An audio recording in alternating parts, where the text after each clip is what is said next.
Hey, how's it going, everybody? Welcome to another daily movie review. Late, for sure, but definitely is happening.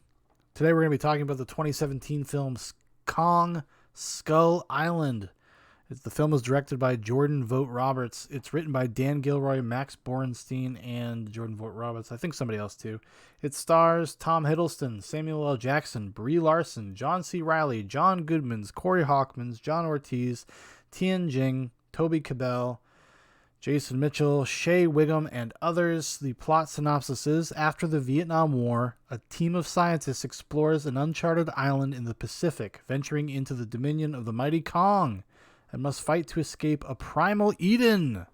So yeah, this is a part of the new legendary Monsterverse. I think this is the only one I've done a video of all these movies. You know, the 2014 Godzilla, there's Kong Skull Island, there's also King of the Monsters that came out after this one did. I think 2019? Is that when that came out? So we just watch a lot of these movies at my house right now because my kid's into them. So we've talked about some older ones, and we've been kind of dipping our toe into the newer stuff, the legendary pictures stuff, which I would say in general, I actually don't mind. I think they're okay. I'm not a diehard acolyte of the originals of any of these things, even though, you know, we've talked about the original Kong and we talked about Peter Jackson's King Kong.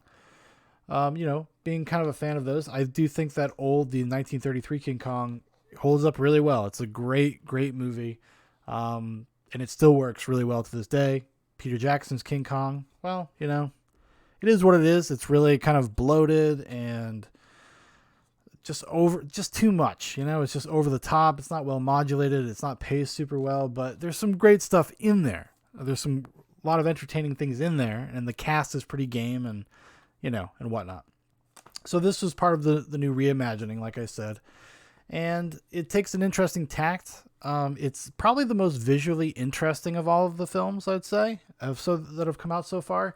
Jordan Vogt-Roberts I think he's like my age, somewhere in that ballpark, and he kind of wears all of his influences on his sleeves, rather, and he brings everything to bear in this movie. You know, this was kind of his big debut as far as big budget filmmaking. He had done another movie a few years before this called The Kings of Summer, which was kind of like a, you know, low budget coming of age story. And as is the case with a lot of these things, they're like, hey, this guy you made a good indie low budget movie. Let's give him $1 billion. Let's give him a giant budget, and he can make to make a, you know, a big populist popcorn movie. Because he comes from an age of, you know, like I said, like my age, which is full of video games and comic books and anime, and I would say that every aspect of that is represented in this movie. Also, his deep love, obviously, of film and film history. There's a lot of cool nods to older movies. This film takes place in the Vietnam War era, right post Vietnam. It has characters that fought in the Vietnam War, so there's a lot of kind of allusions and visual homages to things like Apocalypse Now. And it's a beautiful looking movie, and it's an interesting kind of visual juxtaposition with King Kong and this kind of monster story. It makes it unique, I would say, in all of these, and especially all the other things he brings to bear, just as a visualist. You know, it really is impressive in that sense. I don't think it's a perfect movie, and it's not my favorite movie ever. I think the characters are kind of shallow for the most part. There's not like kind of clear arcs. They are kind of static in a certain sense. Like it doesn't have like a through line, like a theme outside of the parallels between Kong and like kind of the notions of the Vietnam War, especially when you get into like Sam Jackson's character, Preston Packard, and like the rest of his crew, like Shea Wiggums and other people. Like Kong becomes a stand-in for their failures of the Vietnam War and how they feel like they were kind of left out to dry. They were told they had to leave before they could win, before they were given a chance, and that's kind of hurts their pride. It hurts them as men. So they look at this almost as an opportunity to win back, to get back at that. So that is probably the strongest theme in the movie, because the other characters, the more kind of stock adventure people, the Brie Larson, Tom Hiddleston, they're really, really shallow, like not interesting. They're almost kind of boring. And they're not very likable either, which is makes it hard to kind of root for them. they're all kind of one note, you know. John C. Reilly comes in the middle of the movie to kind of lighten things up, and I would say my favorite stuff in this movie is up until he shows up in the movie. I feel like the movie kind of changes gears a little bit and it becomes much more of like a set piece driven, kind of just one after another, kind of big spectacle movie, which I suppose you could make the argument is inevitable. But I wish that it seems like it was setting up such an interesting kind of foundation that I was hoping that this stuff would kind of extend out into the rest of the movie. And I don't know, this could be, this is Vogt-Roberts' second time up at bat as a director. And it's impressive what he's able to kind of wrangle and pull off. It's a minor miracle that the movie's not awful or like completely boring or anything like that, right? Just like all movies, I suppose. There's so many moving pieces, and to go from an indie movie and commercials to like something the size of Kong Skull Island it's impressive. I am excited to see what this dude does next. I don't know anything about him as a person or anything, so who knows? He could be a giant D-bag for all I know. I hope not. But I'm excited for what he does, especially because I understand where he's coming from as a creator and the types of influences he's had throughout his life and how obvious it is on screen, and not a bad way. I think he's one of these rare people where it doesn't feel like a remake. Like it doesn't feel like he's just copying something. And this is something I feel like a lot of directors of his generation, of my generation, suffer from. They just kind of remake movies they liked when they were kids, where this feels more like a remix. In the best sense. It's kind of pulling from everywhere and making something unique out of it. And I really appreciated that. And it's weird. Kong Skull Island, I did not love this movie when I first saw it. Not to say I guess I love it now, but I think it's a pretty good movie relative to these kinds of movies. But I kind of bounced off of it. I think a lot of that was the character stuff. Like I just had such a hard time getting invested, and then with all the CGI and stuff and all the set pieces, they become like abstractions at some point. It's just like you're watching a cartoon basically, and not all of it feels particularly well motivated. Not to say that there's not chances for like cool set pieces. There's tons of chances. Skull Island is a character just as much as like say Kong is a character. You do really feel the life of the island. You feel the different kinds of creatures and flora and fauna. Like there's a lot of attention to detail there, and it gave a lot of opportunity for that stuff. And I'd say it almost goes overboard. Like maybe if they had held a little bit back, because this is a movie that comes after 2014 Godzilla, and every other monster movie they've made has kind of been, in some ways, I would say, will directly kind of answer the major criticism of Godzilla 2014, which is Godzilla's not in it enough.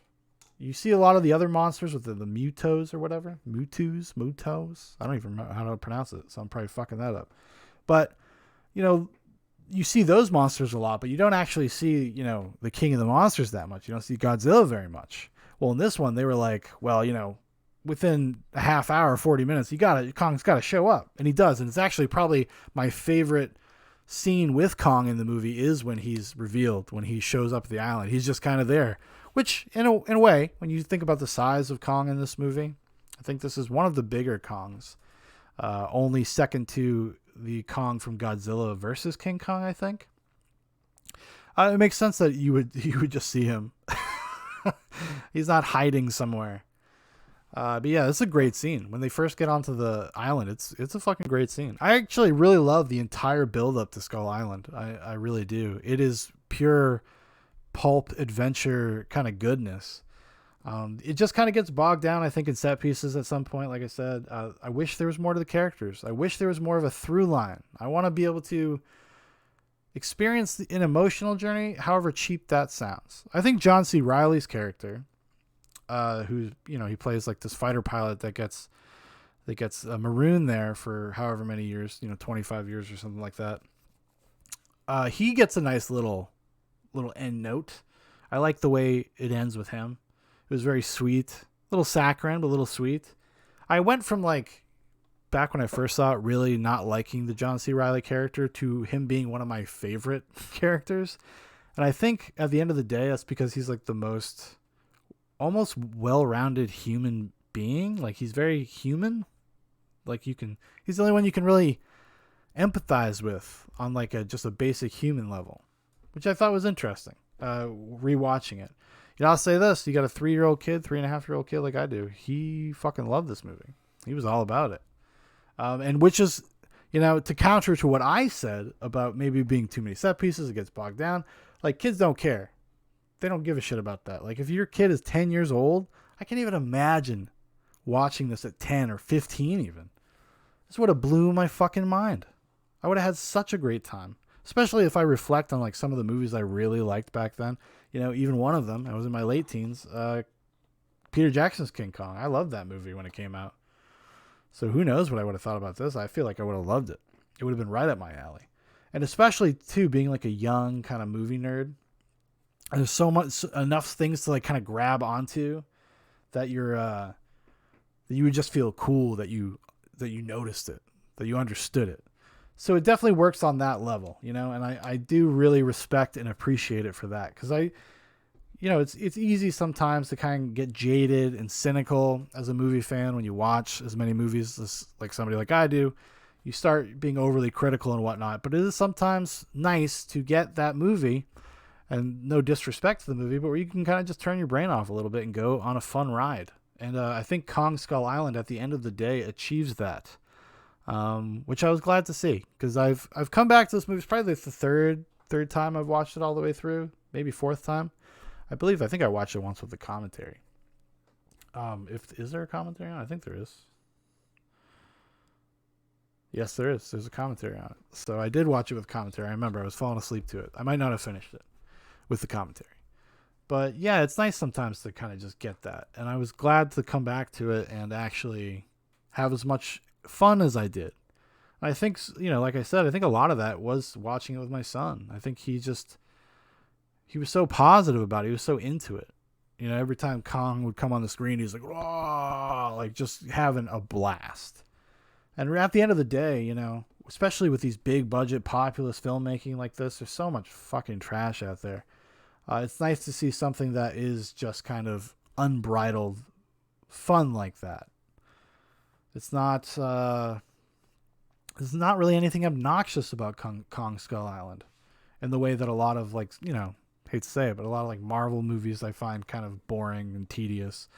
Not Kong Skull Island overall, I think does a pretty good job. It doesn't overstay its welcome either. It's a pretty tight 2 hours. I know that there was like a 3-hour cut of the movie. And they scaled it back to kind of make it more of a, pulpy, fun adventure movie. It doesn't seem like too much character stuff got lost in that though. Like as far as what character stuff was there, as far as I understand, that stuff is still there. And like I said, the most interesting stuff is the Vietnam vets. I feel like they're really the only ones who have like any type of arc or growth. Surprisingly enough, it's weird because the movie has way too many characters and there's so many things to keep track of that everybody kind of gets the shortchanged a little bit, I think, in that department. But like I said, entertaining, fun movie. You should watch it with your kids. If you got kids, watch it. If you got cousins, you got somebody, find a 10-year-old off the street. Hopefully you know them and watch it with them. It'll be fun. All right, everybody, thank you for watching. Thank you for listening. If you'd like to know more about Zoobox, you want to keep up to date with everything Zoobox Nation, a bunch of links in the description for Facebook, for Instagram, for my Twitter, for Dan's Twitter. Also, if you'd like to make a recommendation for any of these daily videos, throw it in the comments, and we'll put it on the list. Any and all film will be considered. All right, everybody, you have a great one.